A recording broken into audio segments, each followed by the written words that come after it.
buenos días. La Federación Teosófica Interamericana los recibe con mucho cariño este domingo, día 11 de enero, donde tendremos una charla con un hermano muy querido, muy preparado, que nos traerá mucho conocimiento y sabiduría. Pero antes de presentar al hermano, vamos a pedirle a nuestro hermano Emilio que por favor nos dirija con la invocación dedicada a la paz mundial en este momento y a nuestro querido hermano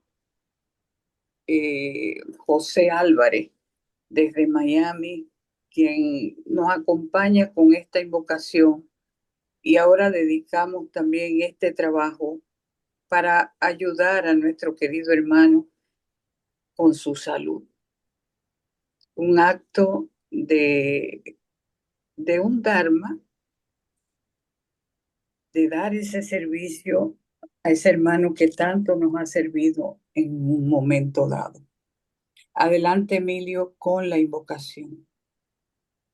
Bien, entonces, hermanos y hermanas, nos disponemos para recitar la oración y la invocación a la unidad de toda la vida, conscientes de su significado subyacente.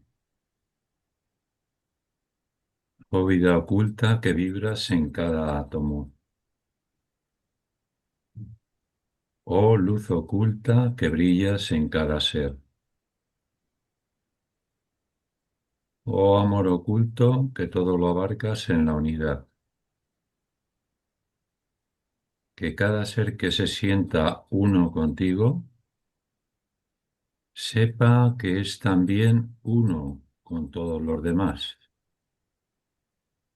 Paz, paz, paz a todos los seres. Que así sea. Y gracias. Gracias, Emilio, por esa buena voluntad, por tu cooperación en el momento que se te pide, igual que todos los hermanos.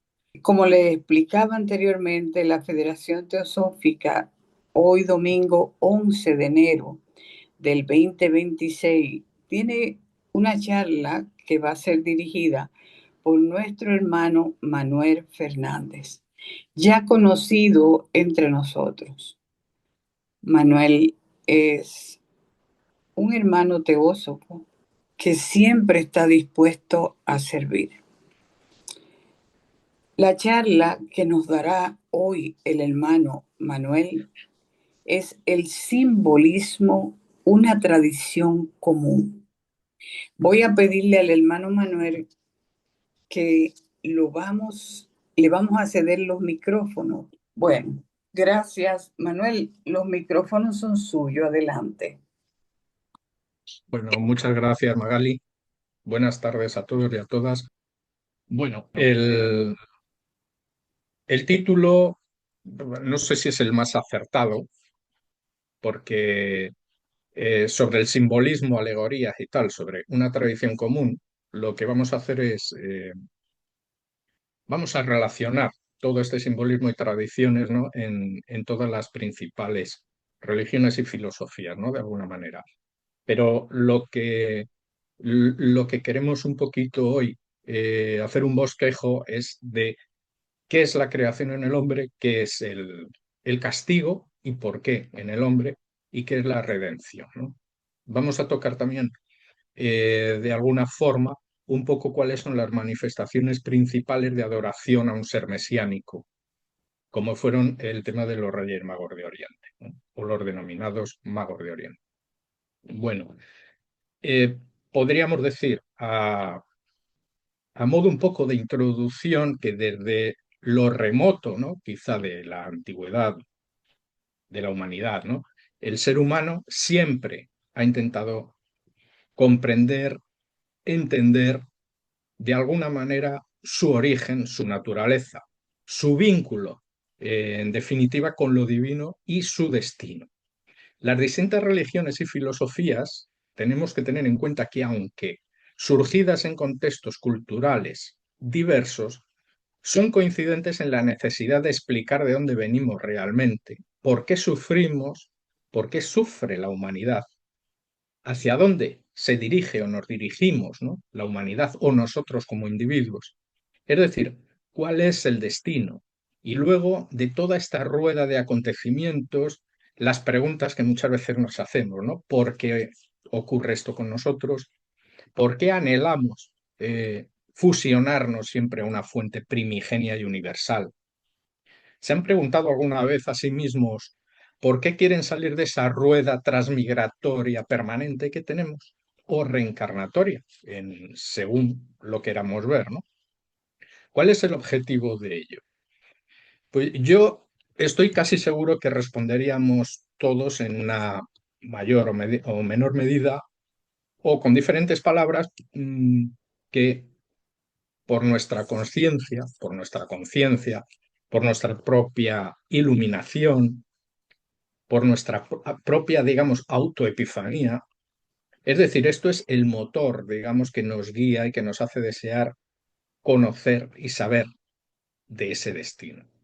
La redención total de nuestra conciencia, en definitiva. El relato de la creación de la humanidad y sus distintas formas aceptadas, el mito del castigo divino por nuestros propios pecados o por pecados que se nos han impuesto y de los que no somos autores ni siquiera hemos sido partícipes, a causa probablemente de algún Dios terrible, ¿no? Y cómo no, también la esperanza de un Salvador, un maestro espiritual o un guía universal. Todo ello dentro de nuestra limitada conciencia, que digamos es como un motor de explosión que se constituye, ¿no?, en nuestro interior, pero que rota en tres ejes fundamentales y esenciales en el pensamiento espiritual universal y que son creación, castigo y la redención. A su vez, estos tres ejes no dejan de ser unas herramientas culturales, espirituales y simbólicas y alegóricas. Como no podemos abarcar un gran espectro de estudio porque el tiempo es finito, en este pequeño bosquejo, digamos, vamos a abordar, en primer lugar, las concepciones sobre el origen del hombre, en las distintas tradiciones, de Próximo Oriente generalmente y de las filosofías de la antigüedad. En segundo lugar, voy a intentar hacer un análisis sobre el primer castigo del hombre, es decir, los diluvios, un mito que el diluviano que se repite con sorprendentes similitudes en numerosas culturas y en diferentes épocas. Finalmente, vamos a intentar examinar de la mejor manera posible un tema que parece que es de bastante interés últimamente, que es la redención espiritual, pero a través del enigma de los Reyes Magos de Oriente. Es decir, su trasfondo cultural, lo que sería el origen persa de este sentido iniciático, y vamos a intentar mostrar la conexión simbólica de los tres temas o los enigmas, pero bajo una triada universal que es la creación, caída y redención, como ya dije. Las fuentes arqueológicas, para poder explicar todo este tipo de simbología, son bastante claves. Por ello, me voy a basar o he escogido para esta pequeña ponencia unas fuentes que son contrastadas por su antigüedad, que serían las estelas o mejor dicho, alguna estela del Palacio de Asurbanipal en Nínive, como el Enuma Elish, que es el libro de la creación mesopotámico, o la epopeya de Gilgamesh, que es el primer libro que se escribió, es el más antiguo de la historia. Luego otros libros también, la Trajasis y su héroe diluviano, que era Ziusudra, y esto será en cuanto a la siriología, ¿no? O es decir, o hacia la arqueología de Mesopotamia. Las inscripciones de las pirámides de Unis y de Teti de las dinastías quinta y sexta egipcias me parecen altamente importantes también, los vamos a tocar. Los textos de los sarcófagos de Gua. Gua era el gobernador del Nomo de Asiut, un nomo muy importante en Egipto. Bueno, Nomo es, digamos, una región, una comunidad. El antiguo Egipto estaba dividido en este tipo de comunidades, ¿no? Y luego el sarcófago de Yeugnitat o Yehunitat, que era el gobernador de Hermópolis, también tiene muchas inscripciones sobre este tipo de que vamos a abordar hoy. Además, en sarcófagos, por ejemplo, de el Versa, el libro de los muertos también, escogí, creo que es la 175. Bueno, todo esto pertenecerá, esto último, a la egiptología. Y luego lo vamos a intentar completar con relatos de lo que es el Antiguo Testamento. La tradición oral, como es el Midrash y el Talmud Babli o el Talmud de Babilonia, en la arqueología cananea. Finalmente, vamos a recurrir a la interpretación tardomedieval que dio forma a estos mitos realmente que nos llegan y que es de tradición tardía. El motivo de basarme en estas diferentes fuentes, como mesopotámica, egipcia y cananea, es porque este tipo de estudios, aunque sean breves, deben atacarse y acometerse para que sean fiables desde diferentes puntos de vista, no solo de un punto de vista.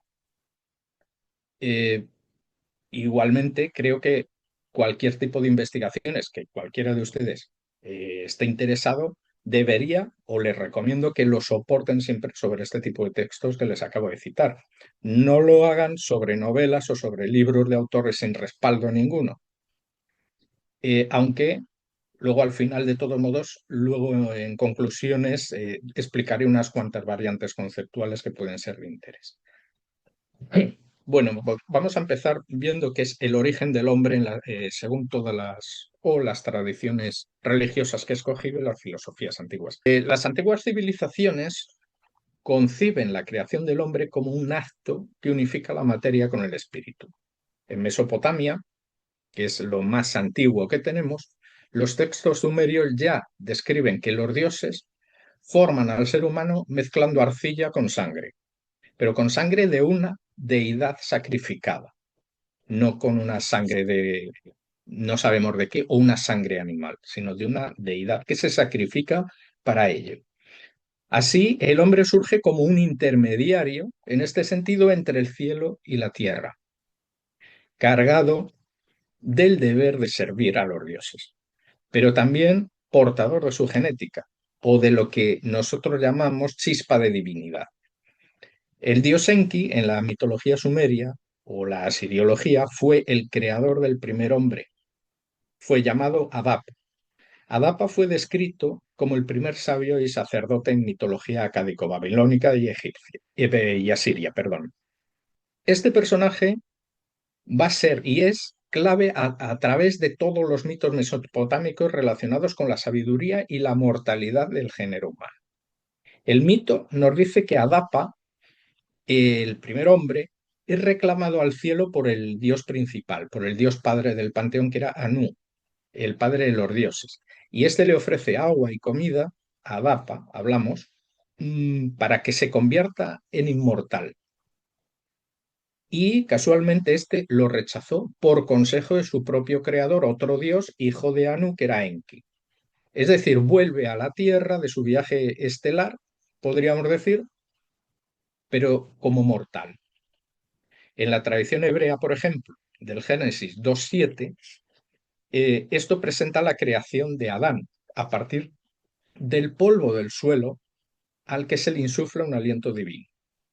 Este soplo expresa el principio vital y racional que distingue al ser humano del resto de criaturas. Por comparación, si queremos mirar, Adapa y Adán son los dos primeros hombres, y un error de ambos afecta a su destino. Adapa rechaza la inmortalidad ofrecida por Anu y Adán pierde su inmortalidad al transgredir una orden. En el antiguo Egipto cambia un poquito y es un poco diferente. El hombre aquí es creado de dos formas en Egipto, como en Génesis 1 y en Génesis 2 en la Biblia, que es creado de dos formas. En la tradición de Hermópolis, en el gran himno Atón-Ra o Amón-Ra, se puede leer que en los ojos de Ra, de sus ojos, de sus lágrimas emocionadas al encontrar a sus hijos, el dios del aire, que era Shu, y Tefnut, la diosa de la humedad, que eran sus hijos perdidos, se crea el hombre. Pero este hombre es un hombre más bien cósmico, es lo más parecido al hombre de Génesis 1:27, es decir, a un Adán Cadmón, ¿no? Podríamos decir. Es un hombre creado aquí, en este contexto, con amor incondicional. También podemos ver en las escenas de templos, como los de Esna o los de Isla Elefantina, al dios alfarero del Alto Egipto, un dios que se llamaba Num. Era un hijo de Ra, dependiendo de la región o no, estaba vinculado también a Tag, a ese dios. Pues este es el creador del hombre, pero con barro y torno, que este sí es parecido al dios, al hombre creado en Génesis 2:7. Mientras recibe además este hombre aliento de vida de Heket, de la diosa, que era una diosa menfita, era diosa de Menfis, de la fertilidad. El significado simbólico es que el hombre es una obra de artesanía, es modelado con cariño, se le insufla vida y se lo vincula al río de la vida, al Nilo. Así Ra es el mito de la creación colectiva como especie y Nun es como la creación individual. Algo parecido al dios hebreo, donde Elohim o Eloha, si lo decimos en plural, en singular, que es creado ex nihilo, no lo crea nadie, es creado ex nihilo, crea a su vez de la nada al hombre cósmico, al Adán Cadmón. Y Yahvé crea al hombre individual. Para la Magna Grecia, por ejemplo, el hombre se crea tras la titanomaquia, es decir, la guerra entre titanes y olímpicos. Esto es muy similar, esta lucha, a lo que son las rondas y las razas de las que habla la doctrina secreta. Que probablemente la doctrina secreta se basa, pienso yo, en este mito.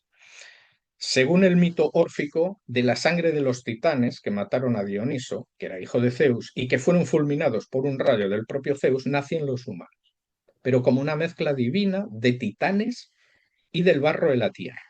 Pero recuerden que el barro de la tierra, cuando se refiere, esto es algo muy simbólico, porque no quiere decir que sea barro, quiere decirse que la tierra está compuesta de agua, de minerales.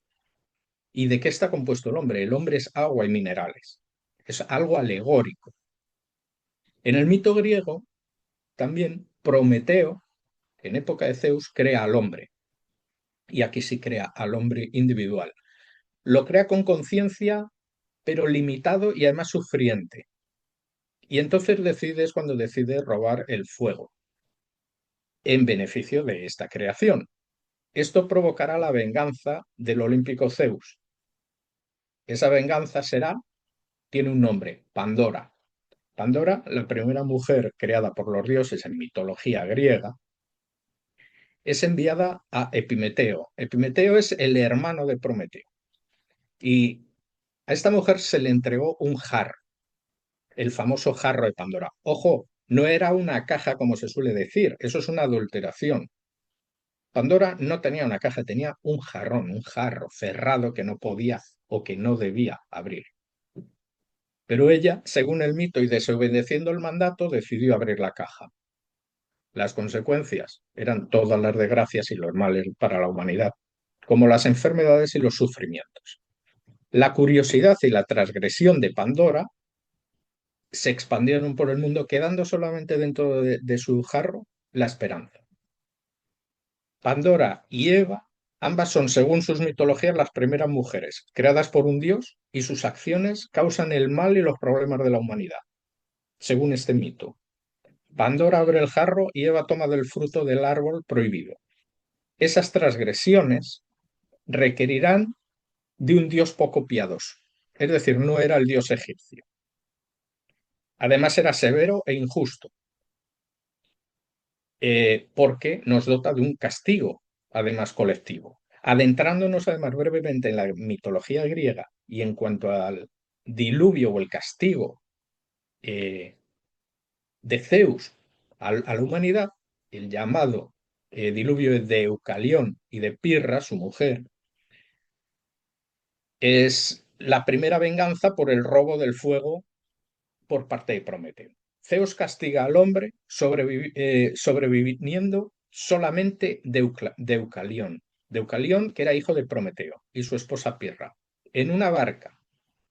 Y estos llegan, después del diluvio, al pie de lo que era el monte Parnaso.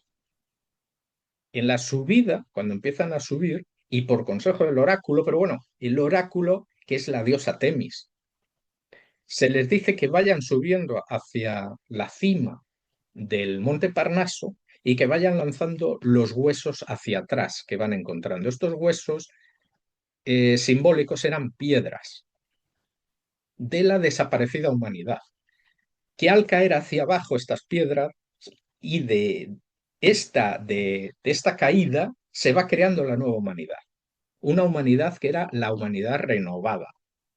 La segunda venganza fue la que expuse antes, la que acabo de decir, la creación de Pandora. O sea, fue la segunda venganza. Es igual que el diluvio de Noé y luego los actos, por ejemplo, de Sodoma y Gomorra. Es otra venganza también de un Dios terrible.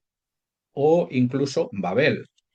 Son venganzas asimilables contra la humanidad, que fueron posteriores a los diluvios universales, ¿no? En el fondo, el relato mesopotámico, egipcio, griego y cananeo coincide en la idea que el hombre es un microcosmos que participa tanto de la tierra como del cielo, y que en algunos casos es creado con amor y en otros es por conveniencia de los dioses. La conveniencia, para que se hagan una idea, por ejemplo, el hombre creado en Mesopotamia, según la tradición sumeria, acádica o babilonia o asiria, es un hombre creado para servir a los dioses, porque los dioses, la jerarquía de dioses principales, que eran los dioses Anunnakis, tenían unos dioses menores servidores, que eran los Gigi. Y estos hicieron una especie de huelga y dijeron que no querían trabajar más. Y entonces se ideó crear al hombre, precisamente para que el hombre hiciera esos trabajos. Es decir, en este mito, a diferencia de Egipto, no es creado por amor el hombre, es por un interés y encima con castigos severos, ¿no? Bien, la filosofía griega, si la tocamos un poquito, por su parte aborda el origen del hombre desde la perspectiva más racional y simbólica, no tan alegórica como en las religiones. Platón, por ejemplo, en el Timeo afirma que el alma procede del alma del mundo, que es creada por un demiurgo. Aristóteles y los estoicos, que en cierta medida eran bastante parecidos, insisten en la teleología, es decir, en el propósito natural, que te dice que el hombre existe con una finalidad racional y ética inscrita en la propia naturaleza del cosmos. Les repito lo anterior, el hombre existe con una finalidad racional y ética que es aneja a la inteligencia cósmica. Esto según Aristóteles y los estoicos. En Oriente, o más digamos Extremo Oriente, el hinduismo vio la aparición de la humanidad como una manifestación del Brahma, una proyección de la conciencia universal en la multiplicidad de todos los seres, que eran creados para deleite divino o por necesidad de manifestarse, creados a través de un espíritu cósmico, que es lo que llaman el Purusha y materia el Prakriti. Es algo muy similar a lo que ocurre con los términos del dios hebreo Ein Sof, el dios no manifestado, y su Adán Kadmon hebreo. Recuerden de todos modos que un dios no es un dios si no tiene quien lo reconozca. Alguien que se prodigue en alabanzas, en cantos, en himnos solemnes. Eso es un dios. Si no, no es un dios. Si no es reconocido. El ser humano es alguien creado exclusivamente en algunas mitologías y en algunas religiones para ello. O también por otros propósitos, como la que acabo de decir en la mesopotámica, por la necesidad de los dioses de tener esclavos. Bueno, de este modo, digamos que podemos observar que tanto las religiones como las filosofías coinciden en lo nuclear. El hombre es una creación dual, dotada de materia perecedera, de espíritu, de alma. Esta alma, cabe recordar, que solo la puede liquidar la divinidad que la creó. Es decir, no es atributo del hombre la capacidad de dar muerte al alma. Pero también hay que discernir, o deberíamos, la diferencia entre el espíritu y el alma animal, y luego el alma intelectual, particularmente, que es lo que nos hace animales racionales según la antropología. En todo caso, según la mística y la simbología esotérica, la razón de la existencia del ser humano se orienta a buscar y reconocer y encontrar esa unidad perdida entre lo divino y lo mundano, entre, digamos, lo que es inmanente y lo trascendente como la vía iniciática. Esto siempre lo tenemos que ver por la fuerza de los símbolos y siempre está velado por alegorías. Bueno, pues si recapitulamos un poquito sobre el castigo del hombre, diluvios y este simbolismo, digamos que podemos decir que la idea de un castigo colectivo a la humanidad al completo por orden divina, asociado a un diluvio, representa una de las imágenes más antiguas y persistentes en el pensamiento de la mitología. Desde Mesopotamia hasta Mesoamérica, los pueblos siempre han relatado grandes inundaciones, es decir, diluvios, siempre asociados a castigos de los dioses para purificar la tierra y reiniciar el ciclo de la humanidad. También podemos sostener que el castigo al primer hombre, el hombre primordial o el Adán Kadmon, fue un castigo unipersonal y no fue un castigo colectivo como estos otros. Y también nos lleva a algo. Si se dice que los dioses son infalibles, que todo lo hacen perfecto, al hombre lo han creado imperfecto y han tenido la necesidad de sacrificar, según estos mitos. En el poema de Gilgamesh, el dios Enki, o Ea en acadio, advierte al anciano sumerio Utnapishtim sobre la destrucción inminente de todo y de todos, y lo instruye en cómo construir un arca para salvar su vida. Estamos hablando del poema de Gilgamesh. El relato guarda un asombroso paralelismo con el Noé del Génesis, donde el diluvio surge como consecuencia de la corrupción moral del género humano, o supuestamente. En ambos mitos, el héroe que sobrevive se convierte en el depositario de una nueva alianza entre lo divino y lo humano. El diluvio simboliza no solo una catástrofe física, es también un acto de purificación y de reinicio espiritual. En las tradiciones orientales, el agua representa la sustancia primordial de la que surge la vida y a la que todo retorna tras ser regenerado. Así, el castigo no es una mera destrucción, es un regreso al caos original para restaurar un orden perdido, es decir, para hacer una reiniciación de lo original, de lo primigenio. En términos filosóficos, simbólicos, iniciáticos, esotéricos, el diluvio alude a las tribulaciones y zozobras del alma humana, los momentos de crisis en los que el individuo debe atravesar su propio abismo interior, enfrentar sus propios miedos, sus fracasos, y renacer en un conocimiento y una conciencia superior, una conciencia más elevada, más iluminada. En este sentido, los mitos del castigo divino expresan la ley universal de la causa y regeneración. Nos enseña que todo exceso humano que rompe la armonía del cosmos exige un retorno purificador. El diluvio es de esta forma un símbolo renovador y de conocimiento, que viene simbolizado por el arco iris. El arco iris, que es la renovada alianza entre nosotros mismos con el cosmos. Otra forma de renovación de conciencia sería la propia Madre Tierra, que nos envía las diferentes épocas, como las glaciaciones, inundaciones, sequías, pandemias, en fin, muchas catástrofes. ¿Podría ser una autodefensa? Podríamos decir que la Madre Gea imita a su padre Zeus o a Yahvé. Esto es una pregunta, ¿no? Así al aire, pero ¿es el ser humano, además, culpable de todo para merecer todos estos castigos? Porque surge de estas maldiciones nuestras o heredadas la posibilidad de la redención también. La redención es la herramienta que por conciencia desarrollamos para la salvación del espíritu. La mecánica por recepción de esa conciencia necesaria, redentora, nos llega por un guía, en este caso vamos a tomar la figura de el Mesías y vamos a ver qué papel cumple y qué herramientas de transmisión posee. Una de las manifestaciones más interesantes para describir al Mesías o el estado mesiánico, pero vamos a desarrollarlo como dicen las religiones antiguas, se encarnará en una persona con no solo una chispa, sino como un alma.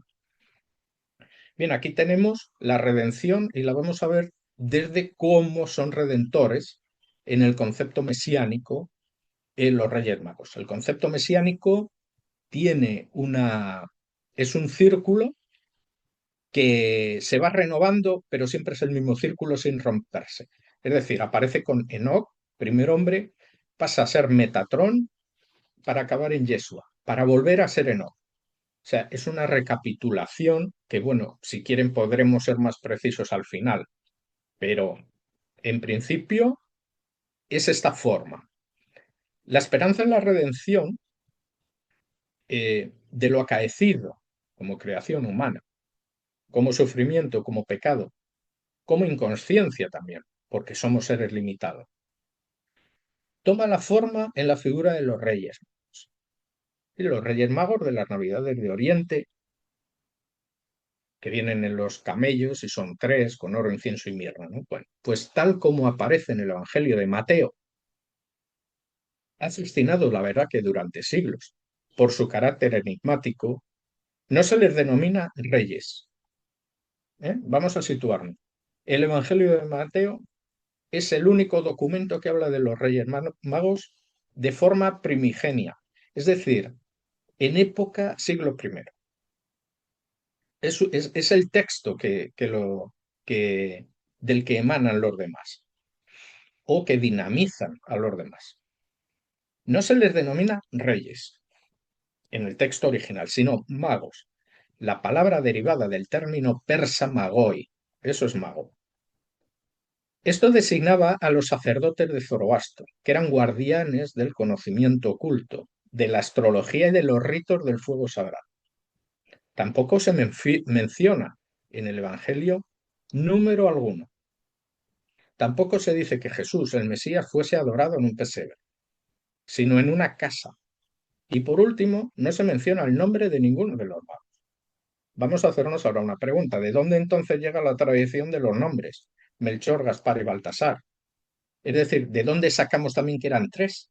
Porque en algunas tradiciones, por ejemplo en Armenia, eran 12, ni más ni menos. Estos sabios de Oriente no eran simples astrólogos, eso hay que tenerlo en cuenta, sino que eran filósofos y eran sacerdotes y geómetras, que interpretaban los signos del cielo como manifestaciones del orden divino. Su estudio del fundamento y del sentido religioso era conocer el cosmos y era comprender la voluntad de Aura Magda, el dios de la luz, que estaba enfrentado a las fuerzas de la oscuridad. El relato cristiano aquí cobra un significado inicial cuando se comprende desde esta perspectiva. Los magos persas, representantes de la sabiduría ancestral del Oriente, reconocen el nacimiento de Jesús, un niño judío, el advenimiento de un nuevo principio espiritual y universal aquí, y van a adorar a un Mesías como sabio, reconocimiento de su autoridad espiritual universal. El niño, que es un recién nacido, casi con toda seguridad que nació en Nazaret, en la Galilea, aunque para asociarlo a la casa y a la estirpe de David, el profeta Miqueas designa su nacimiento en Belén de Judea. Pero el viaje de la triada de magos persas simboliza la convergencia de las antiguas tradiciones de conocimiento con la que se revela un Mesías que trasciende a las fronteras étnicas y religiosas. Son la representación, en mi opinión, más fiel de los no judíos o gentiles, que se les llamaba también, o que se les podría llamar paganos. Esta adoración es la culminación o el culmen y el cumplimiento a varias profecías. Hay muchas profecías que siguen que van anexionadas o son anejas a este tipo de alegorías o de simbolismos. Pero las más significativas están en los Salmos, en el libro de los Salmos 72, en el libro de Isaías 60 y especialmente es muy importante Isaías 49:6. Les invito a que lo miren si quieren, es muy interesante lo que habla, porque esa es la raíz del mesianismo, del que luego Mateo eh, toma, toma toda esa literatura. La adoración de los magos es un símbolo anterior a los tiempos. Se manifiesta el cristianismo que dice Mateo, y Mateo lo dice en Mateo 2, del 1 al 12, y en el 28-19 también habla. Pero cabe interpretar que el mesianismo universal es anterior a toda religión. Es un concepto salvador y redentor que es anterior a lo que escribiera Mateo, que se manifiesta en determinadas épocas de la humanidad. Es decir, Jesús, que representa al último Mesías conocido, no es el primer Mesías. Cada uno de estos dones que se les ofrecen, además, que es oro, incienso y mirra, tiene un sentido iniciático muy importante. El oro representa la realeza del espíritu, el incienso representa la divinidad y la conexión con lo trascendente, y la mirra es la dimensión del sacrificio y de la muerte. Estos tres elementos expresan las etapas del camino interior. El reconocimiento del ser divino, la ofrenda del alma y la aceptación de la mortalidad como vía de redención. Así tendríamos que tener en cuenta que los magos, magoi, se convierten en los símbolos de la sabiduría universal en búsqueda del verbo encarnado. Apareciere donde apareciere. Es decir, es el puente entre las antiguas religiones de Oriente y el mensaje espiritual occidental. Y solo tienen base de rigor simbólico en los textos de la antigüedad. Todo lo escrito en las épocas medievales y en adelante, sobre todo de este tema en el que se asocia a los magos de Oriente. Lo habrán oído seguramente a Grecia, se les asocia a Egipto, a Babilonia, incluso a la India, es algo que no tiene ningún rigor, porque no tienen una base bíblica. El estudio riguroso sobre estos símbolos, que son la tríada de magos, deben ser los textos de la antigüedad, mínima desde el siglo III antes de Cristo al siglo I después de Cristo. Les voy a leer un documento que es medieval, por lo tanto, no es fiable, pero es muy hermoso porque eh, todo el dinamismo que va teniendo y que se va añadiendo al mesianismo a través de la Edad Media y de la tarde Edad Media es muy interesante y además precisamente es impulsado además por las iglesias, no solamente por la católica, sino por todas las iglesias cristianas. Pues les voy a leer un documento árabe sobre la relación de los Reyes Magos y el Mesías, que es altamente esotérico y además es muy bello. Permítanme. Este documento dice así: en los confines de Oriente, donde el polvo de los siglos se posa sobre los secretos de las estrellas, vivían tres hombres que no eran reyes de coronas y ejércitos, sino soberanos del espíritu. Sus nombres eran resonancias de la lengua antigua: Melchor, el anciano de la mirada de fuego; Gaspar, el joven de la sabiduría serena; y Baltasar, el gigante de corazón tierno. No reinaban sobre tierra, sino sobre los dominios del alma. Melchor era el maestro, el sul, la reconciliación del hombre con la muerte. Gaspar, el guardián, el hikmak, la sabiduría que fluye como el agua. Y Baltasar, el señor del ragma, la misericordia, que abarca toda la creación. Su reino era una escuela de misterios, un faro para quienes buscaban la unidad detrás de las mil caras de lo divino. Una noche, como tantas otras, se encontraron bajo el dosel del cielo despejado. Melchor señaló un punto en la oscuridad, una luz que no parpadeaba, como el resto. No es una estrella, dijo con voz que sonaba como el roce de la seda. Es una firma, un sello, un catán. El cielo, en la página del firmamento, anuncia el nacimiento de un rey que no es un rey de este mundo. Gaspar, con los ojos cerrados como si escuchara una melodía inaudible, añadió: su luz no quema, sino que llama.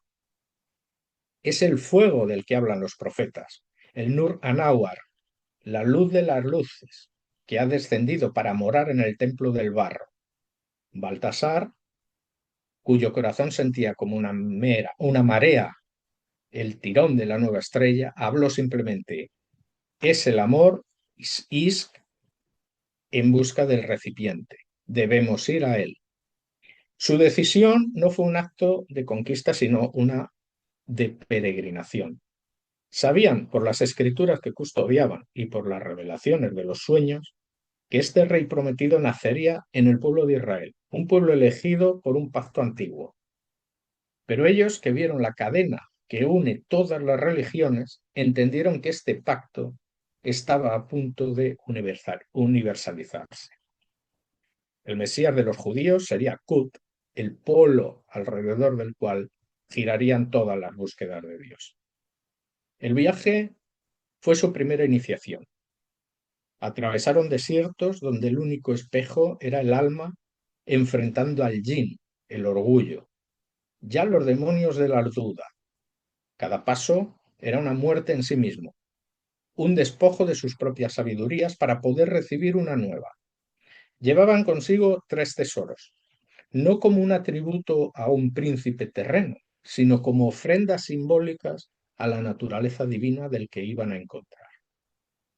El oro que portaba Melchor no era riqueza, sino el símbolo de la realeza perfecta, del sultán interior que gobierna las pasiones y establece la justicia en su propio corazón. Era el reconocimiento de que era un niño rey, no solo de los judíos, sino de todos los que se sometan a la voluntad única de un Dios. En la tradición hebrea antigua, el oro al que refiere la tradición no es más que el dorado aceite de oliva de Galilea para ungir a un Mesías con óleos sagrados.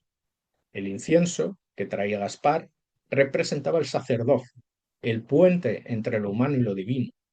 Era el humo de la oración pura, el sacrificio del ego en el altar de la verdad. Ofrecerlo para reconocer a Jesús al sumo sacerdote, al sucesor de Melquisedec, al imán que guía a la humanidad hacia la presencia de Dios. Aquí he hecho un inciso yo y observen que Jesús tenía el rango de sumo sacerdote, según la orden de Melquisedec, es decir, es anterior al sacerdocio levítico, el de los Cohen Gadol israelitas. Bueno, seguimos. La mirra que la custodiaba Baltasar era la más extraña y profunda de las ofrendas. Se usaba igual para embalsamar los cuerpos, para preservarlos de la corrupción. Era el símbolo de la mortalidad, del sufrimiento y de la muerte. Ofrecer mirra a un recién nacido era un acto de reveladora profecía. Reconocer que aquel ser, aunque era luz eterna, había asumido o se había sumido en un cuerpo perecedero para conocer la muerte y así vencerla por todos, era el homenaje del hombre perfecto que une en sí lo divino y lo humano. Cuando llegan a Belén guiados por la estrella, que ahora se detenía sobre una humilde morada, no entraron como magistrados ni como eruditos. Se arrodillaron como siervos. Ante ellos no había un trono de marfil, sino un pesebre de madera. No había una guardia de legionarios, sino 2 padres humildes. Y en el centro un niño formidable. Perdón, un niño no formidable, sino un bebé indefenso envuelto en pañales. Admiren esta simbología que nos ofrece el narrador musulmán, porque esto nos lega una epopeya simbólica muy grande medieval. En ese momento de extrema humildad y simbolismo, comprendan la mayor de las lecciones. La verdad no reside en el poder, sino en la vulnerabilidad. La luz no necesita un palacio para brillar. El Rey universal no había venido a ser servido, sino a servir, y no necesitaba oro, sino el reconocimiento de ser ungido. Para ellos, que venían de Alá, de Dios, en todos sus nombres y atributos, este niño judío era la manifestación más pura del Ruach, del Espíritu Divino. que sopló a Adán y que ahora descendía para redimir a una descendencia del hombre. Venían de Oriente, pero su corazón reconocía a ese rincón de Judea, el centro y núcleo en ese momento del mundo. Los magos no renunciaron a su sabiduría, sino que la complementaron. De ello, la enseñanza: no abandones tu fe, tan solo complétala y no busques a Dios, sino experiméntalo en ti. Esa es la vía del corazón en la trascendencia, en una iniciación simbólica a nosotros mismos. Los Reyes Magos, en ese sentido, en su viaje iniciático, no solo veneraron a un niño judío, rindieron un homenaje a la idea universal de Dios hecho hombre, al fuego de Zoroastro que se hace carne y a la luz de la caverna de Platón que entra en la cueva del ser humano, para que desde entonces todos los caminos, el de Oriente y el de Occidente, el de la sinagoga, el de la mezquita, el del templo del alma, converjan en un mismo rostro, el amor fraternal, el mismo amor que Ibn Arabi, el sufista andalusí, el amor del amado de San Juan de la Cruz o de Teresa de Jesús. Les digo, además, existe una tradición eh, que es poco conocida, aunque está recogida en algunos sitios del Islam, y que menciona que tras la toma de Jerusalén, Saladino no destruye el Santo Sepulcro. De hecho, Santo Sepulcro sigue en pie porque Saladino quiso, ¿no? ¿Y por qué fue? Porque Saladino conocía esta tradición. Y además observó que en uno de los grabados del templo, como 3 hombres con indumentaria árabe rendían culto a un mesías judío recién nacido. Estos eran los magos de Oriente. Por ello, Saladino, en vez de destruir, solamente tapió una de las 2 puertas. Si han visto o ven una fotografía del Santo Sepulcro, de las 2 puertas, una está tapiada. Esto es algo muy simbólico, solo dejó una abierta. En lo que rodea a los magos, la arqueología debe buscar testimonios múltiples sobre estos hechos. Pueden ser legendarios o simbólicos, pero deben estar documentados por la arqueología bíblica en diferentes escritos y por diferentes religiones. Ya les digo que si es de interés de ustedes, vean Mateo 2, del 1 al 12, el Corán, la Sura 22 y la Aleya 17, y el Talmud babilónico en el Tratado Saba 108 y el Midrash, lo tienen aquí escrito en el Semot Rabak 1:18. Esas son las fuentes principales donde pueden observar estas alegorías tan importantes y que nos han llegado hasta nuestros días. Como pueden ver, hay fuentes en todas las religiones monoteístas antiguas y medievales. Bueno, vamos a seguir con el ciclo iniciado universal, es decir, la creación, el castigo y la salvación. Los 3 temas, creación, castigo, salvación, conforman un ciclo que se repite en numerosos sistemas, tanto religiosos como filosóficos. Primero el hombre surge como con un acto creador que porta una chispa divina. Después cae en la desobediencia, en el olvido, en la corrupción otras veces, en la prevaricación, lo que desencadena la necesidad de un castigo purificador. Finalmente surge la figura del Redentor como manifestación del retorno a la unidad original. En las religiones abrámicas, este ciclo se personifica en la historia bíblica de la creación de Adán, el diluvio de Noé y la llegada de Cristo como el nuevo Adán. En las tradiciones orientales encontramos paralelos bastante notables. El ciclo de los yugas en el hinduismo, la aparición de Buda, que fue un despertador también del hombre dormido en su ignorancia, y aunque no sea culpable de esa ignorancia, o la venida de Sayoyan en el zoroastrismo, como el último salvador del mundo. Desde el punto de vista simbólico, el ciclo representa el drama interior del alma, su nacimiento espiritual, su caída en la materia, su redención a través del conocimiento.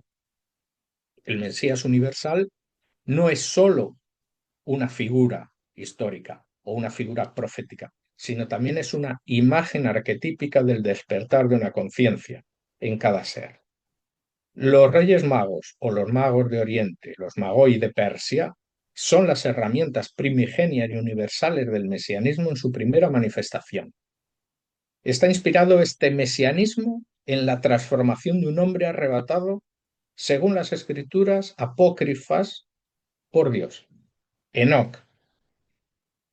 Enoc fue arrebatado y creado como ente espiritual llamado Metatrón, a partir del arrebatamiento, que continúa un ciclo átmico a través del árbol de la vida de un hombre nuevamente llamado el Mesías o el ungido, que se reencarna en Jesús de Nazaret, según estas escrituras. Se inicia así una vía redentora. Solo un hombre puede salvar a otro hombre, y por consiguiente toda la humanidad. Ello es un recorrido por todas las dimensiones. El hombre, espíritu, alma, hombre. Siempre ese círculo. Es un círculo que se cierra, simbólico y es iniciático. Pero para que puedan entender un poco mejor este complejo de tema de lo que son los magos, les voy a dar unos puntos clave que son importantes para que se hagan preguntas.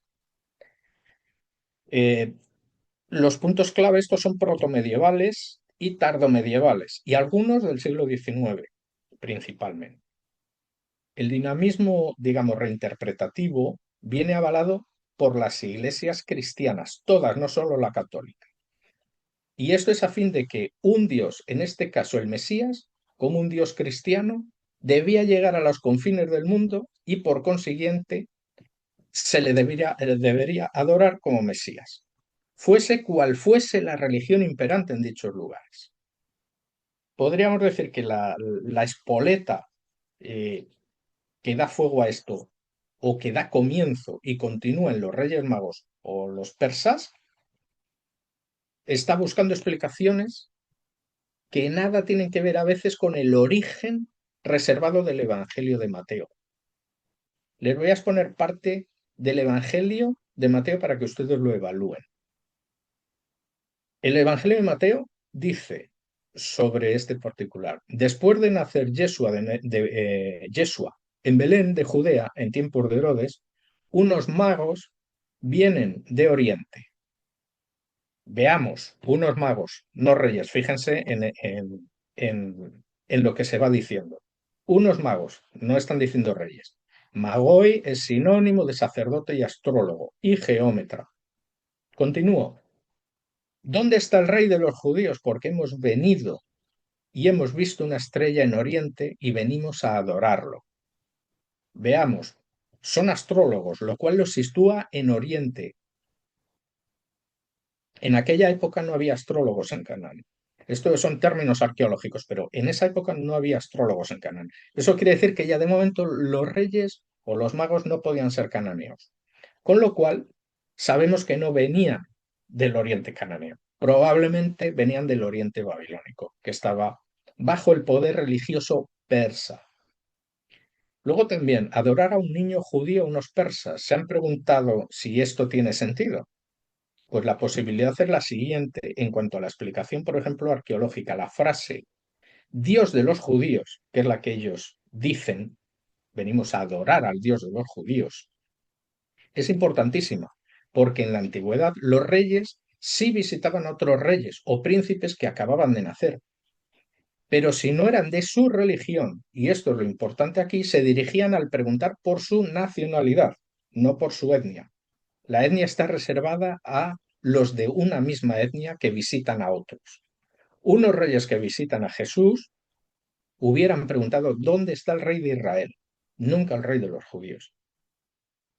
¿Qué quiere decir esto? Que con casi toda probabilidad los magos eran judíos de la diáspora del exilio babilónico, que reconocían la profecía de Isaías, de Daniel y del profeta Miqueas sobre el Mesías de Israel de la casa de David por línea materna. Bueno, continúo con el versículo 11. Y al entrar en la casa, vieron al niño con su madre Miriam y postrándose lo adoraron. y ofrecieron oro, incienso y mirra. Este versículo es bastante más claro que el anterior. Entran en una casa, no en un establo o un pesebre. Por supuesto, no se dan nombres ni se dan número de magos. Las tradiciones aquí que vinculan a los magos como reyes nominalmente y numéricamente se lo debemos a los padres y doctores de la Iglesia, principalmente a Orígenes, a Eusebio de Cesarea y a San Jerónimo. También en el libro La Cueva de los Tesoros, que es protomedieval, o el manuscrito La Revelación de los Magos, ya los mencionan como Melchor, Gaspar y Baltasar, como una tríada. Y también hay diversidad manuscrita del siglo XIX, que este siglo fue el boom del ocultismo y de las sociedades iniciáticas. En el siglo XIX se reinterpretaron todas las tradiciones, todas.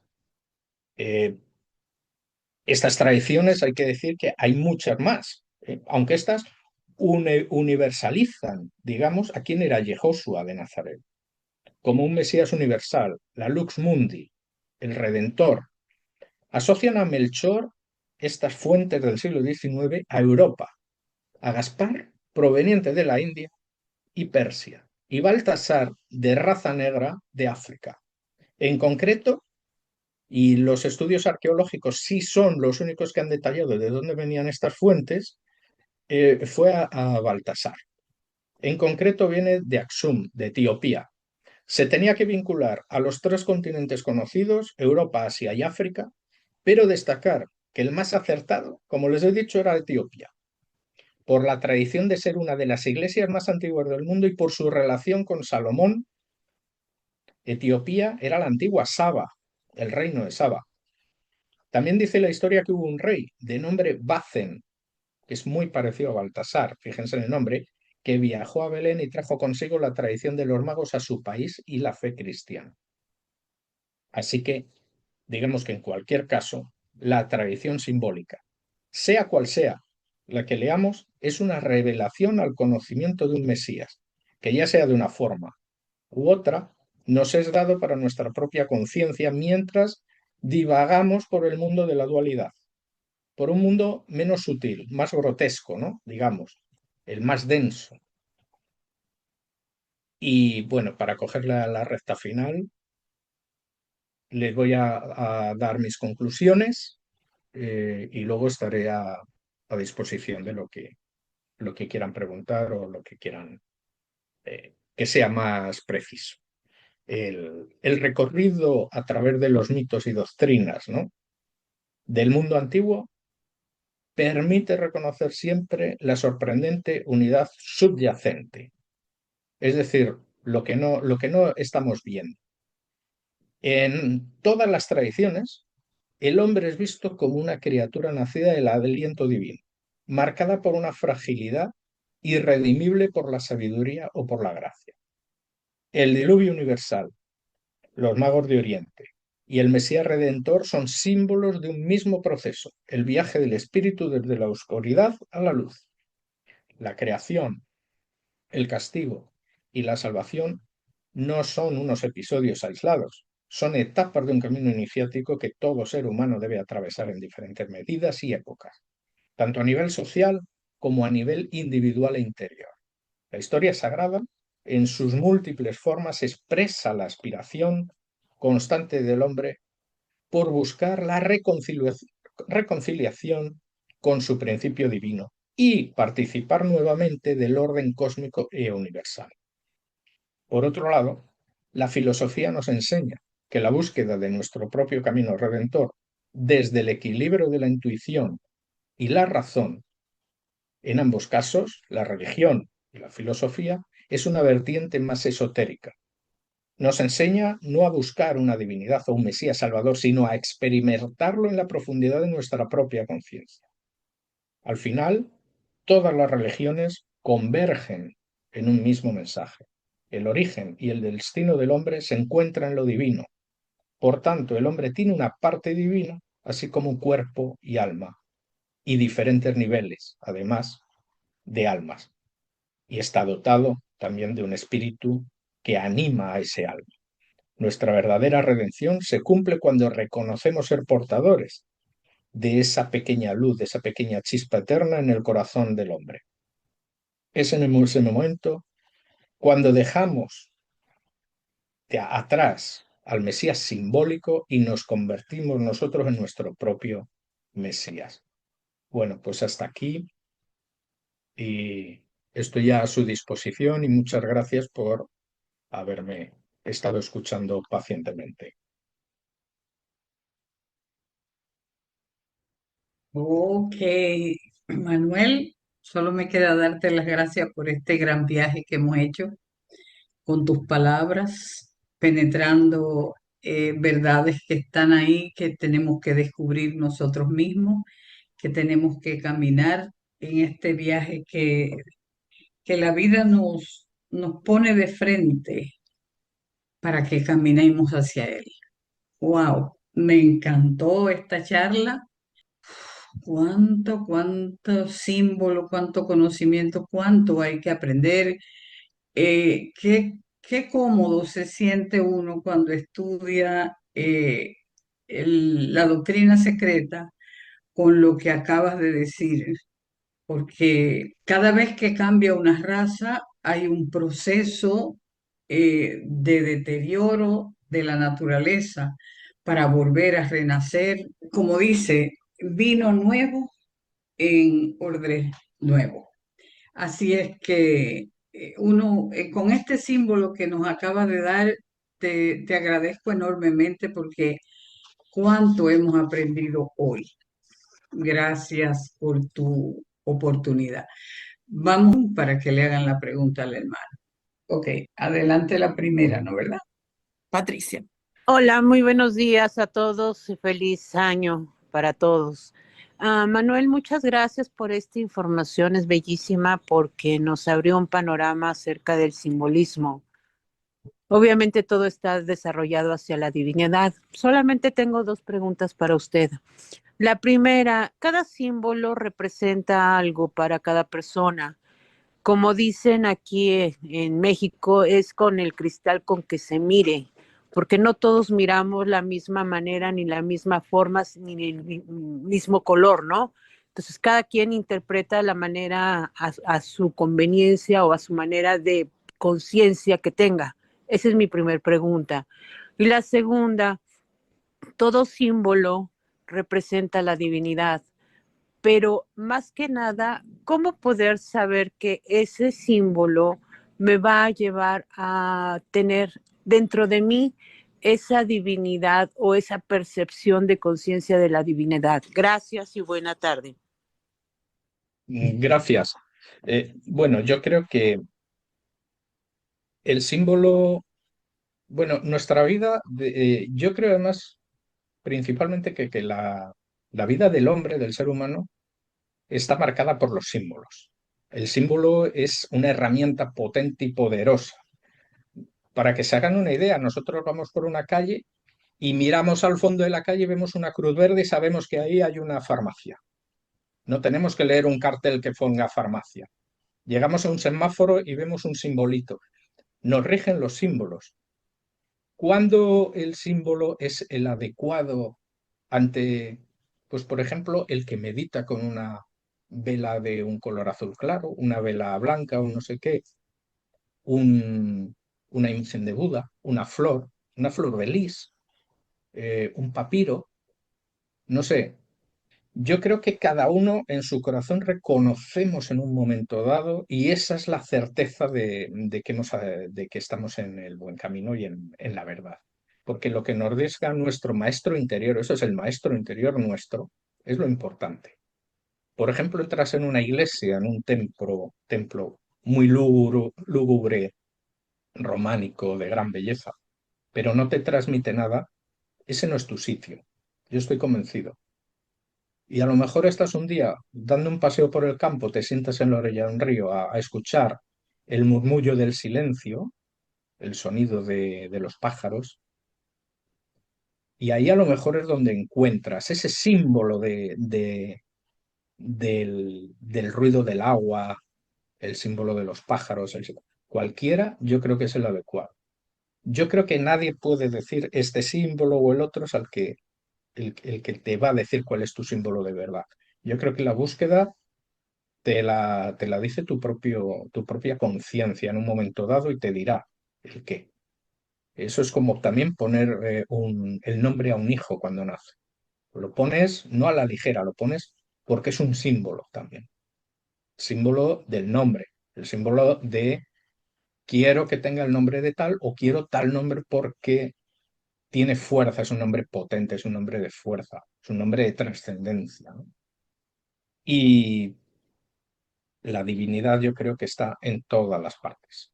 Yo ahí soy muy, muy, muy del concepto de Baruch Spinoza, cuando dice que todo es Dios y todo es naturaleza, y Dios es la naturaleza, y buscar esa naturaleza virgen y sentarte a contemplarla, yo creo que estás contemplando a Dios. Contemplar incluso a un recién nacido en su primer hálito de vida. Yo creo que entonces es contemplado el acto magnífico de la creación en todas sus formas, porque la creación no es solo crear al hombre, crear la naturaleza, no es el conjunto creador. El conjunto creador tiene muchísimas manifestaciones y como tales y simbólicas o alegóricas, cada uno lo recibimos de una manera. No necesariamente tiene que ser una u otra, pero yo creo que nuestra propia conciencia nos va a decir en cada momento cuál es la adecuada. Bueno, no sé, te he dado mi opinión a lo que pienso yo a la pregunta esa que me has hecho. No sé si es la adecuada para ti, pero es la que yo pienso. Muchas Gracias. gracias. Gracias, hermana, y gracias, Manuel, por contestarle. ¿Tenemos otra manita? Ok, Manolo, adelante, por favor. Hola, gracias por la charla. Precioso lo de los Reyes Magos. Y mira, he buscado a los de los mosaicos bizantinos de Rávena y bueno, pues es más bien el comentario de que no había caído yo en esto, de que en Rávena los tres son blancos, simbolizando las tres edades del hombre, el anciano de barba blanca, el joven, el que está en medio, y el hombre en la madurez, que es el que está detrás, de barba oscura. Y a partir del siglo XIV, según acabo de ver en Internet, es cuando ya simbolizan los tres continentes conocidos de entonces, que eran África, Baltasar, el negro, el de piel negra, y bueno, pues Asia, África y Europa. Así que nada más, era ese comentario.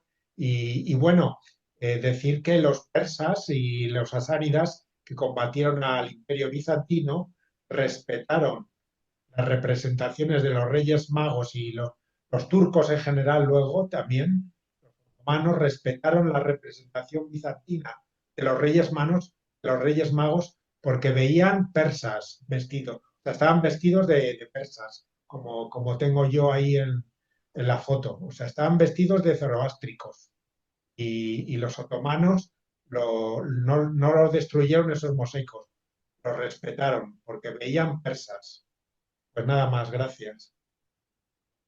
Sí, Gracias, ten en Manolo. cuenta el principal eh, legado que nos ha llegado en cuanto a sabiduría de este tipo de sabidurías es el árabe en la época medieval. Hay que tener en cuenta desde la dinastía abasí, los abasíes de Bagdad, que crean la Casa de Sabiduría y la gran biblioteca de Bagdad. A partir de ese momento empiezan a ser los depositarios de la cultura a nivel mundial y gracias a ellos tenemos muchas cosas. Muchas de las cosas que no se han perdido es a través de ellos. Y claro, ¿qué es lo que ocurre? Que ellos ven que estaban representados los Reyes Magos vestidos de árabes, y claro. Y Saladino es muy famoso, eso lo he visto yo en documentación antigua en Israel. Saladino llegó, lo vio, iba a destruir el templo, el Santo Sepulcro, y vio un grabado que hay dentro pequeño, que había tres Reyes Magos adorando a un niño judío recién nacido. Y entonces ya dijo, no, no, esto no se puede destruir. Y claro, bueno, aparte que Saladino era un caballero, no era un bueno, era un caballero, una persona con principios. Y eso pues luego ha ido siguiendo a través de otras tradiciones, ¿no? Como los sufíes, por ejemplo, que han hecho magnífica prosa y magníficas poesías, ¿no? Bueno, tú las conoces bien de eso, las conoces bastante mejor que yo. Pero vamos, ahí ya digo, a partir de la dinastía de los abasíes hay una, una tolerancia que luego se perdió después con la caída de los abasíes y que no había tampoco anterior o antecuén a los abasíes.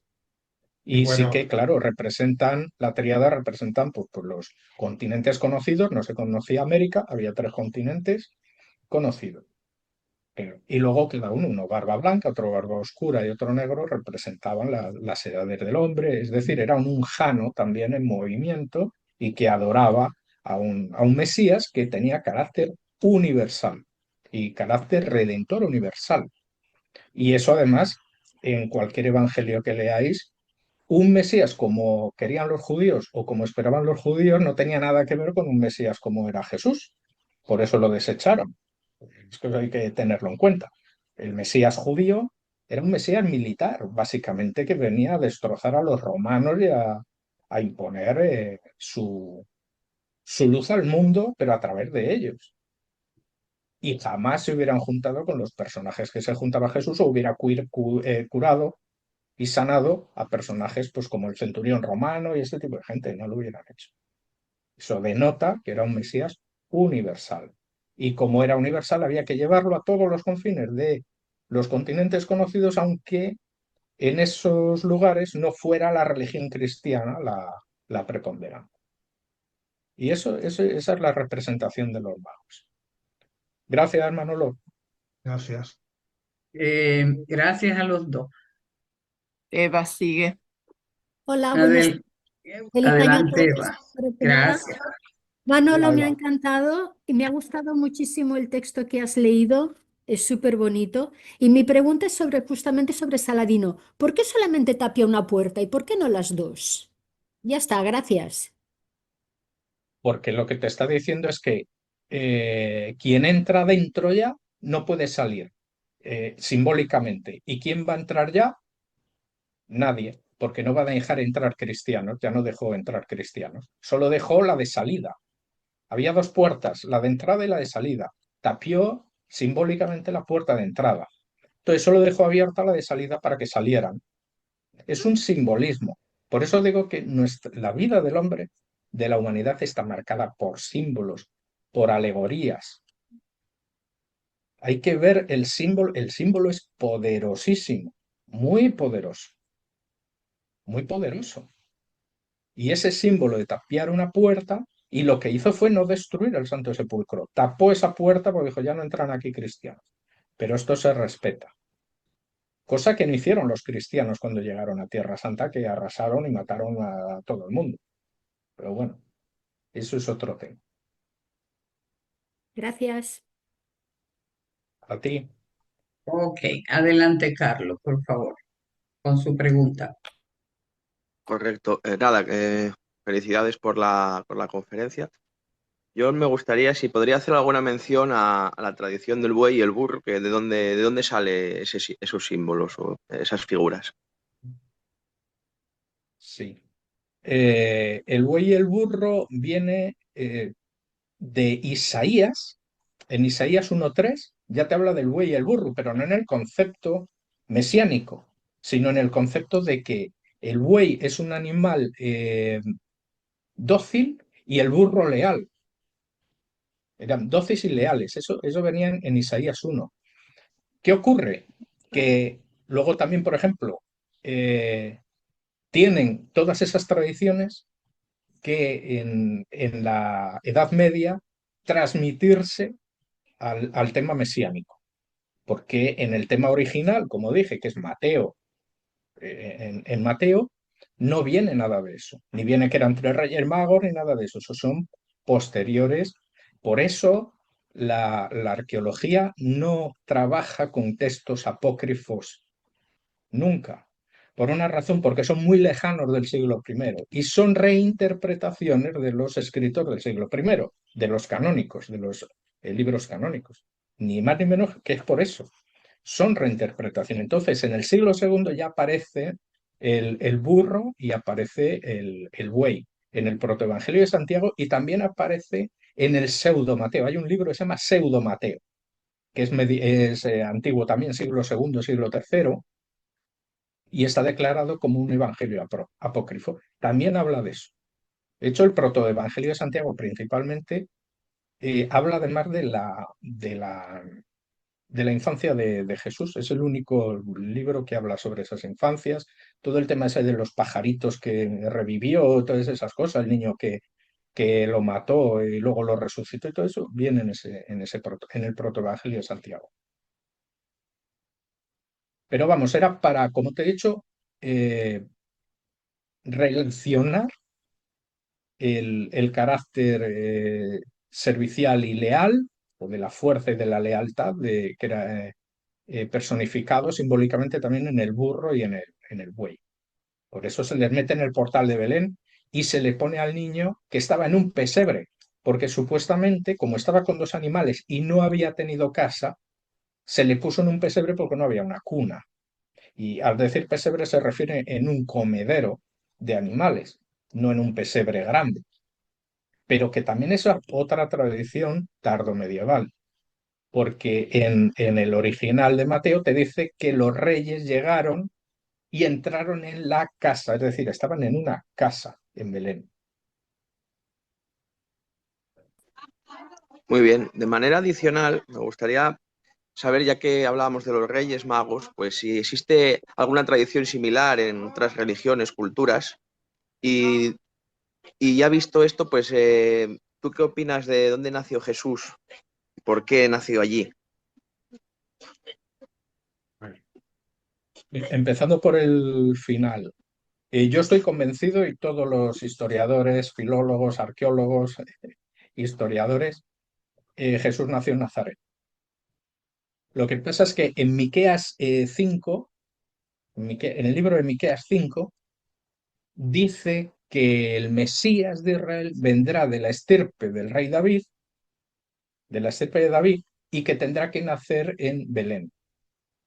Y por lo que dije lo mismo que de Isaías antes con el burro y el buey. Había que darle también legitimidad a todo eso e incluirlo en ese nacimiento. No se podía decir que si un profeta ha dicho que iba a nacer en Belén, pues tenía que nacer en Belén y había que adaptar eso. Pero lo más seguro es que por muchas circunstancias que no nos vamos no te voy a explicar ahora porque estaríamos una hora hablando de eso, por la geografía, por el tiempo, cómo estaba, y por cuándo se presume que nació Jesús, que no fue el 25 de diciembre, pues estaba la separación de los 175 kilómetros que hay más o menos de Nazaret a Belén. Era muy difícil que una mujer iba a dar a luz prácticamente porque llegó y dio a luz en Belén, estuviera de camino con ese frío y ese tiempo. Es muy difícil. Y lo que has dicho que sí, el otro que sí hay alguna analogía en otra religión o en otras, en la egipcia nada más. Esto, el tema Correcto. mesiánico es exclusivamente cristiano, bueno, cristiano y judío, pero judío es de otra forma. Es un tema militarizado.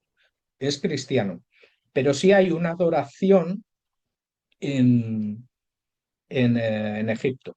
Cuando nace Horus, hijo de Isis y de Osiris, se le adora y vienen personas, dicen en las inscripciones del templo de Edfu, en Esna, el templo de Edfu, que está dedicado a Horus precisamente, que vinieron a adorarle y a traerle obsequios de todos los lugares del mundo. 4 representaciones creo que pone, 4 o 6, no lo recuerdo bien, que vinieron a adorar. Pero no lo adoraban como un dios de ellos, como si hace Mateo, como si fuera el mismo dios de los persas. Entonces, sí hubo esa adoración. En Mateo, por eso hice ese hincapié en que en los textos antiguos nadie, si un rey o un sacerdote iba a ver a otro rey que no era de su etnia o de su religión, no preguntaba por el rey de los judíos. Eso era si eras de tu misma etnia. Preguntaba por el rey de Israel. es decir, de la nacionalidad de la que era rey. Y eso era muy significativo, es muy significativo en estudios históricos. Pues muchas gracias, Manuel. A ti. Bueno, ya puedes pasar, Emilce, por favor. Y gracias. Sí, buenos Emilce. días a todos y por supuesto el agradecimiento a todos las personas de la FTI y a vos, Manuel, como siempre, sin palabras, la verdad que la clase la tendría que demoraría 3 meses o más durante todo el día de ponerme a investigar. Pero me gustó esto porque ya lo habíamos visto, creo, alguna vez, lo de, espérate, lo de que dijiste que buscáramos el 49:6 de Isaías. Mm, Y si vos me permitís que lo lea de la Reina Valera. claro. Dice, Es el que habla dice que se pues. postrarán ante él, sí. Dice pues, poco es para mí que tú seas mi siervo, para levantar las tribus de Jacob y para que restaures el remanente de Israel. También te di por luz de las naciones, para que seas mi salvación hasta los postreros de la tierra. Acá tengo dos preguntas, una muy simple. Hay ciertas palabras que en una época simbolizan una cosa y en las distintas épocas va significando otra, me parece a mí. Porque la palabra siervo ahora en esta época ya no se usa.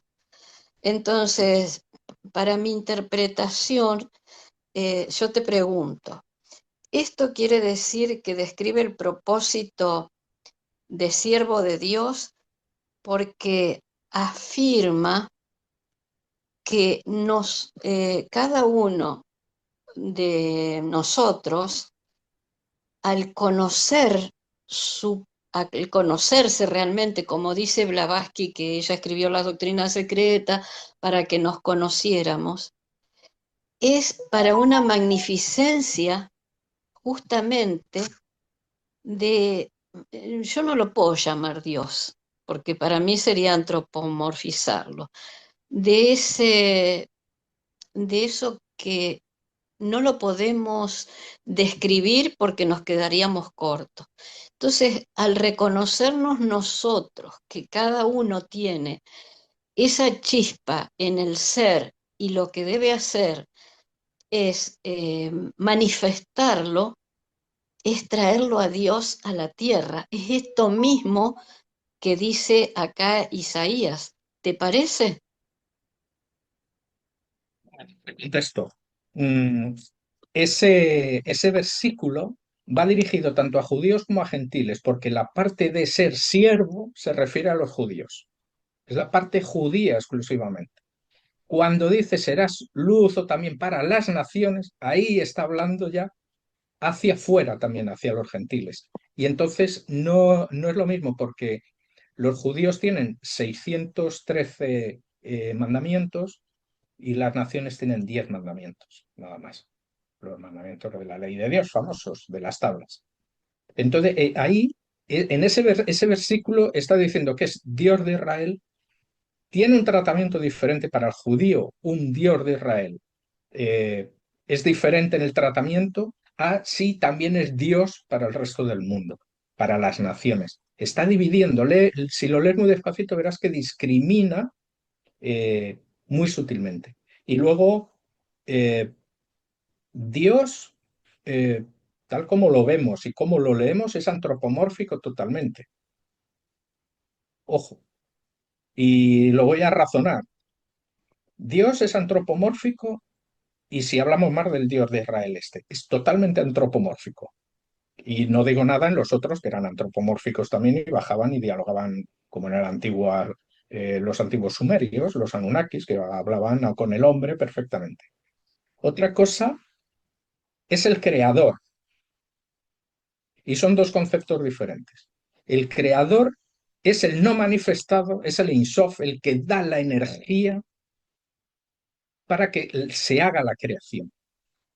Pero esa creación con esa energía la hace un Dios, que es un Dios que está por debajo, que ese es el Dios cercano y es el Dios al que a nosotros nos dirigimos. Ese es Yahvé para los judíos, Jesús, que se hizo Dios también para los cristianos y así.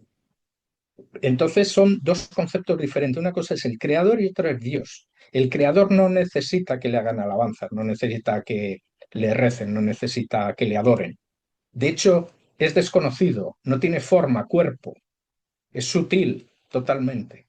No se pueden hacer imágenes de él porque no sabemos imágenes y no quiere que se le conozca, no se dan a conocer. El Dios del Antiguo Testamento, el que crea el demiurgo, por ejemplo, de Platón, sí tiene forma y cuerpo porque lo crea la diosa sabiduría del pleroma. Y ese Dios es antropomórfico, no tiene más que ver que cuando tiene el encuentro con Moisés, él le dice a Moisés, date la vuelta porque si me ves el rostro morirás. Y lo ve pasar y lo ve la espalda, eso viene en el libro del Éxodo. Y cuando se presenta ante Abraham, se presenta con dos ángeles, creo que era con Gabriel y con Miguel.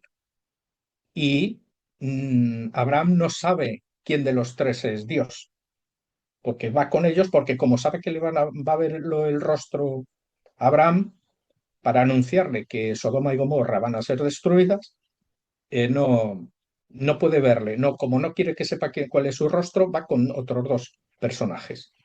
O sea, la interpretación es literal, es así, y está escrito que sí tiene cuerpo. Otra cosa es que Yahvé, por ejemplo, el Dios del Antiguo Testamento o el demiurgo, no dice en ningún momento que no tenga imagen, sino que nosotros no hagamos imagen de él. Que nosotros no hagamos imágenes. No dice en ningún momento yo no tengo imagen. Bueno, no sé si te he respondido o Sí, vagamente a... sí, sí, sí, muchas gracias.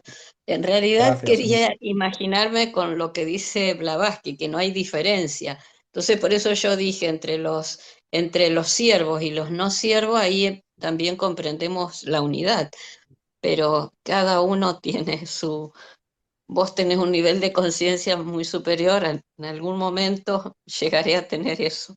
Gracias. No, pero los siervos es eso. Cuando se refiere a los siervos se refiere a la casa de Israel, es decir, al Mesías de Israel. Cuando habla de para las naciones, ya ahí está hablando de un Mesías universal, es decir, el mismo Mesías, pero con dos personalidades. Y vi una pregunta en el chat, acabo de ver ahí, que si Gracias. puedo un poco, gracias, Emilce, comentar el encuentro de los reyes con Herodes, el significado. Bueno, el encuentro viene, pasan por donde Herodes los intenta engañar, y él les intenta engañar y decirme dónde está, y ellos, no lo sabemos y tal, y le dijo, bueno, pues cuando volváis de verlo, pasar por aquí y me decir dónde está para que yo vaya a adorar. Evidentemente, Herodes simbólicamente lo que quería era cortar el cuello a todos los niños, por eso corta, es lo de los mártires, ¿no? Que degüella a los niños recién nacidos. Y lo que te está haciendo ya es que te está metiendo no solo la divinidad que podía tener el Mesías recién nacido y los Reyes Magos, que serían la parte de la bondad universal, ya te estaba metiendo la parte negativa y la parte satánica. Te estaba entrando por el lado de Herodes, es decir, te estaba ya equilibrando el mundo dual donde se iban a encontrar los reyes, en un mundo en el que ya había un desviador, que era el Satán, y un redentor o un iluminador, que era Jesús, en ese sentido. Bueno, yo me uno a todas esas personas que dan las gracias, Manuel, por la ponencia.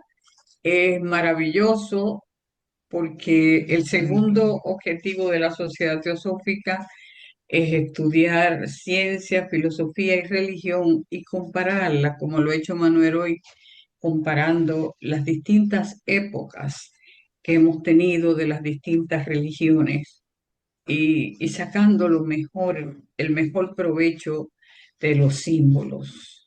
Así es que damos las gracias a Manuel esperando que nuestro hermano José Álvarez se mejore y Víctor Cadena de su salud. Nos vemos más tarde en la Orden Teosófica de Servicio para pedir, no pedir, sino unirnos a la luz de paz que necesita el planeta en este momento histórico y dar las gracias a nuestros hermanos que nos acompañan todos los domingos, porque uniendo nuestras mentes en la búsqueda de la sabiduría, ayudamos a que el mundo pueda ver claramente.